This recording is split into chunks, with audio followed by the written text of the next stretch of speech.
20ویں صدی بستر مرگ پر اپنی آخری ماہو سال گن رہی تھی۔ اس صدی نے دنیا پر انمٹ نقوش چھوڑے۔ تاریخ عالم نے پہلی بار عالمی جنگوں کا سامنا کیا اور جدیدیت کا عالمی مشاہدہ کیا۔ انسانیت کو برہنہ پا دیکھا۔ اسی صدی میں خوفناک ہتھیاروں نے زمین کے سینے کو چیرنا شروع کیا۔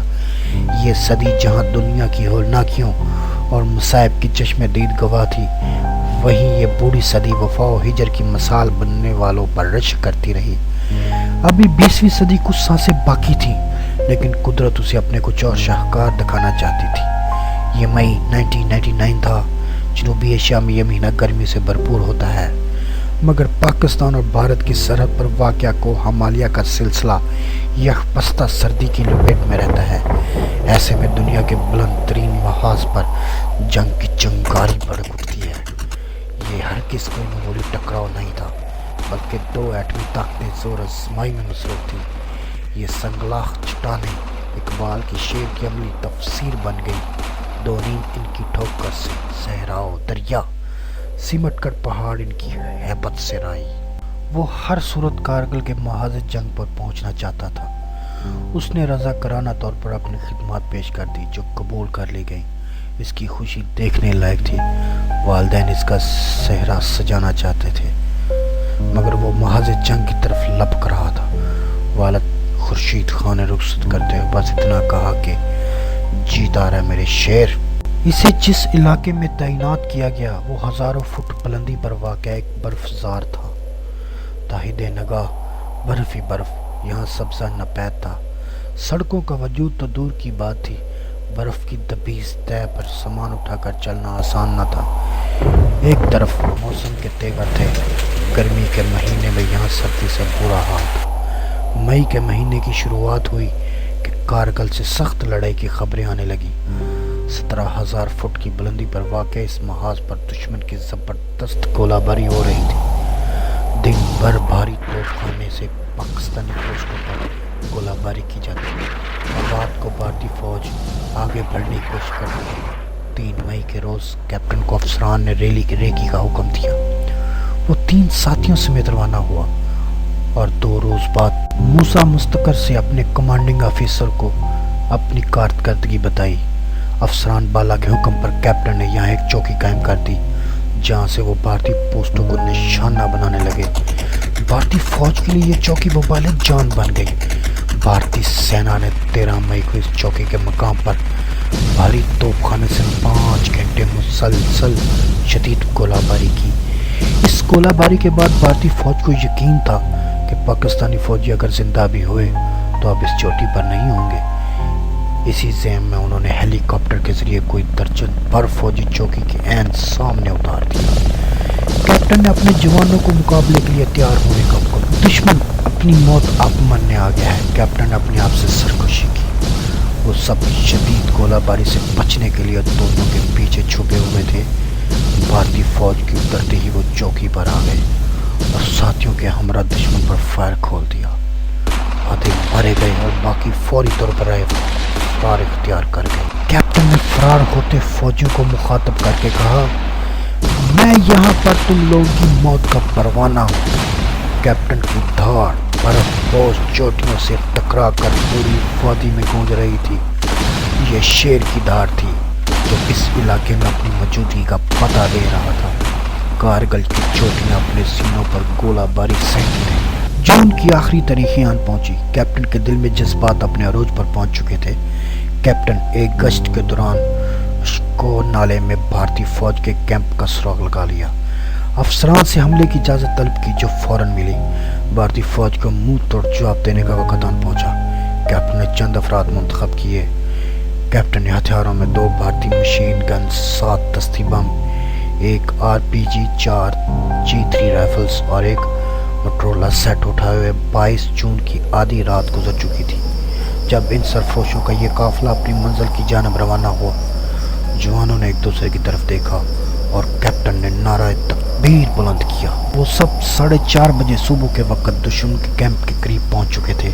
کڑاکے کی سردی سے ہر چیز جمتی محسوس ہو رہی تھی، مگر سچے جذبوں اور وطن کی محبت کی گرمی اس سردی کو شکست دے چکی تھی۔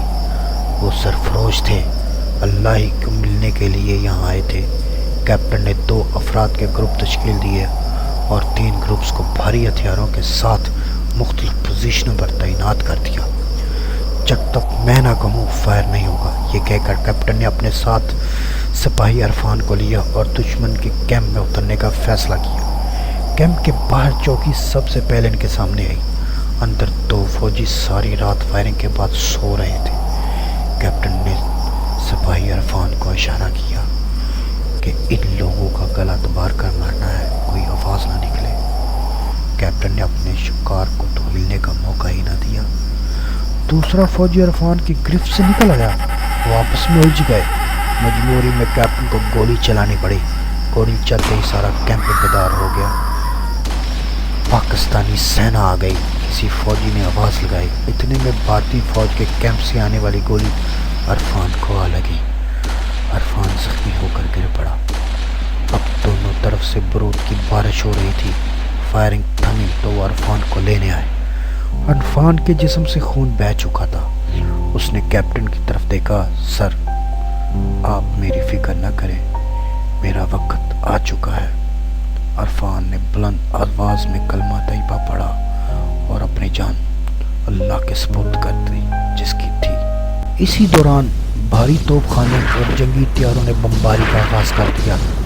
عرفان کو توپے کے پیچھے لٹایا اور خود کیمپ سے پیچھے ہٹنے لگے۔ بمباری تھمی تو دوبارہ سپاہی عرفان کے مقدس جستے خاکی اٹھانے آئے ہوئے بھارتی فوج عرفان کو لے کر جا چکی تھی۔ وہ اپنی پوزیشن پر واپس آ گئے۔ کیپٹن اپنی وردی پر لگے عرفان کے خون کو بار بار چھو کر دیکھتا رہا۔ اسے عرفان کی کامیابی پر عشق آ رہا تھا۔ جون گزر گیا، جولائی آ چکا تھا۔ آواز ہی جہاں ہنگاموں سے بھرپور تھا۔ 4 جولائی 1999 کو کیپٹن کو ٹائیگر ہل جانے کا حکم ہوا۔ یہاں پاک فوج نے 3 چوکیاں قائم کر رکھی تھیں۔ ان چوکیوں کے کوڈز A, B اور C تھے، جبکہ انہیں کاشف، وکیل اور کلیم چوکی کے حرفی نام دیے گئے تھے۔ دشمن A اور B چوکی کے درمیان گھسنے میں کامیاب ہو گیا۔ افسر نے کیپٹن کو بریف کیا، سر، میں جان پر کھیل کر دشمن کو یہاں سے جانے پر مجبور کر دوں گا۔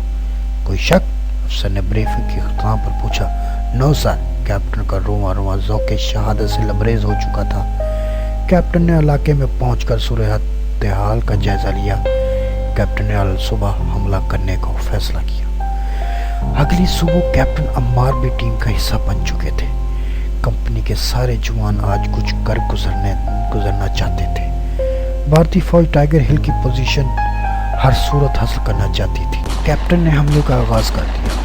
پہلے ہی حملے میں 4 بھارتی زخمی ہونے کے بعد باقی فوجی بھاگ نکلے۔ کیپٹن نے صورتحال پر کنٹرول کرتے ہی آگے جا کر میجر ہاشم سے ملے اور وہ درپیش حالات پر ابھی بات شروع کی ہی تھی کہ دشمن کی 8 سکھ رجمنٹ نے بھرپور حملہ کر دیا۔ پاک فوج کے سپاہی پوزیشنیں بدل کر بھرپور مقابلہ کرتے رہے۔ فی الحال اسلحے کی برتری حاوی ہو چکی تھی۔ میجر ہاشم نے توپ خانے کو اپنی ہی پوزیشن پر گولہ باری کا حکم دے دیا۔ جنگ میں یہ حکم اس لیے دیا جاتا ہے تاکہ دشمن پیش قدمی کو روکا جا سکے۔ یہاں گھمسان کی جنگ ہو رہی تھی۔ ایک طرف گولے گر رہے تھے تو سامنے دشمن پاکستانی فوج کے جوان ایک ایک کر کے جام شہادت نوش کر رہے تھے۔ کیپٹن بھی زخمی ہو چکا تھا۔ اسے ایک سکھ فوجی آواز سنائی دی جو گالی دے کر کہہ رہا تھا، مر گئے سارے۔ کیپٹن نے سر اٹھا کر دیکھا۔ وہ سکھ فوجی ایک شہید کے پاک چہرے پر ٹھوکریں مار رہا تھا۔ کیپٹن نے ایک نظر اپنے اطراف میں پڑی فوج کے جوانوں کی لاشوں پر ڈالی۔ ایک فوجی کی مشین گن اپنے ہاتھ میں لی اور تاک کر اس فوجی کا نشانہ لیا جو لاشوں کی بے حرمتی کر رہا تھا۔ کیپٹن کی نشانہ بازی ویسے ہی کمال تھی۔ کیپٹن نے کچھ بھارتی سپاہیوں کو ڈھیر کیا۔ باقی سمجھے کہ پاک فوج نے پلٹ کر حملہ کر دیا اور بھاگ نکلے۔ وہ اپنے کیمپ کی طرف دوڑ رہے تھے۔ ان کا پیچھا زخمی شیر کر رہا تھا۔ بھارتی فوج کیمپ میں داخل ہوئی۔ کیپٹن بھی ان کے پیچھے کیمپ میں داخل ہو کر ان کو نشانہ بنانے لگا۔ اب بھارتی فوجیوں کو پتہ چلا کہ انہیں یہاں تک مار کر لانے والا صرف ایک شخص ہے جس کی فائرنگ کئی بھارتی سپاہی واصل جہنم ہو چکے تھے۔ اب بھارتی فوج کیپٹن کو گھیرنے کی کوشش کر رہی تھی۔ جو سامنے آتا کیپٹن فائر کھول کر اسے اڑا دیتا۔ اب وہ لمحہ بھی آ گیا جب کیپٹن کی مشین گن کا میگزین خالی ہو چکا تھا۔ اتنے میں بھارتی فوج کا کمانڈنگ افسر نکل کر باہر آیا۔ بھارتی فوج کے 50 کے قریب سپاہیوں نے کیپٹن کے ارد گرد گھیرا ڈال دیا۔ کمانڈنگ افسر نے کیپٹن کو ہتھیار ڈالنے کی وارننگ دی۔ کیپٹن کہاں ہتھیار ڈالنے آیا تھا؟ اس نے اپنے قریب کھڑے سی او کے سر پر بندوق کا بٹن مارا۔ افسر نے فائر کا حکم دیا۔ دشمن فوجیوں کی بندوقوں کے دہانے کھل گئے۔ پگھلا ہوا سیسا کیپٹن کے سینے میں اتر رہا تھا۔ اس قدر زخمی ہو جانے کے بعد بھی کیپٹن کی کوشش تھی کہ کسی طرح سی او کو ایک بار پھر نشانہ بنائے۔ وہ دین و ملت کو نشانہ بنانے والوں کو ایسا سبق سکھانا چاہتا تھا جو بدھ تو یاد رکھا جائے۔ کچھ اور گولیاں کیپٹن کے جسم سے پار ہوئی تو اس کی پیش قدمی رک گئی۔ شہادت کی منزل آ چکی تھی۔ بیٹا، کبھی شہادت کا وقت آئے تو دشمن کے سامنے سر اور سینہ نہ جھکنے دینا۔ اس کے ذہن کے دریچوں میں خان گلاب کی ہدایت گونجی اور وہ ایک جھٹکے سے گھٹنوں کے بل بیٹھ گیا اور ہاتھ میں تھامی مشین گن کا سہارا لیا۔ یا اللہ تیرا شکر، لا الہ الا اللہ محمد الرسول اللہ۔ کیپٹن کے جسد خاکی نے آخری ہچکی لی اور اسی طرح بیٹھے بیٹھے جان اللہ کے سپرد کر دی۔ اس کا سر مشین گن کے ساتھ لگا ہوا تھا۔ بھارتی فوج کے جوان اور کمانڈنگ افسر حیرت کی تصویر بنے کھڑے تھے۔ اچانک کچھ سپاہیوں نے آگے بڑھ کر کیپٹن کی لاش کی بے حرمتی کرنا چاہی تو کمانڈنگ افسر نے جوانوں کو سختی سے منع کیا۔ کوئی اس جوان کی لاش کے قریب نہ آئے۔ کمانڈنگ افسر آگے بڑھ کر کیپٹن کی لاش کے عین سامنے آن کھڑا ہوا۔ وہ کیپٹن کے چہرے پر تبسم دیکھ کر حیران رہ گیا۔ بہت ہی جیتار فوجی تھا۔ اس کی بہادری نے میرا دل جیت لیا۔ اس کی لاش کو عزت و احترام کے ساتھ سری نگر پہنچا دو۔ اور ٹرانس کے عالم میں بول رہا تھا۔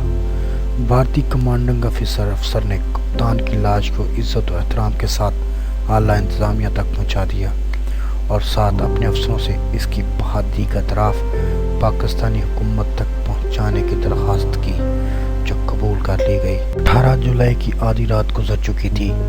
کراچی ملیر چھاؤنی کی ایئرپورٹ پر پاک فوج کے سینکڑوں جوان، شہری اور سیاسی کارکنوں کی بڑی تعداد موجود تھی۔ فضا پر ایک عجیب سی کیفیت طاری تھی۔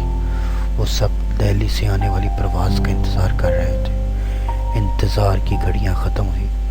رن وے پر جہاز اترا جس میں سے 2 تابوت باہر آئے۔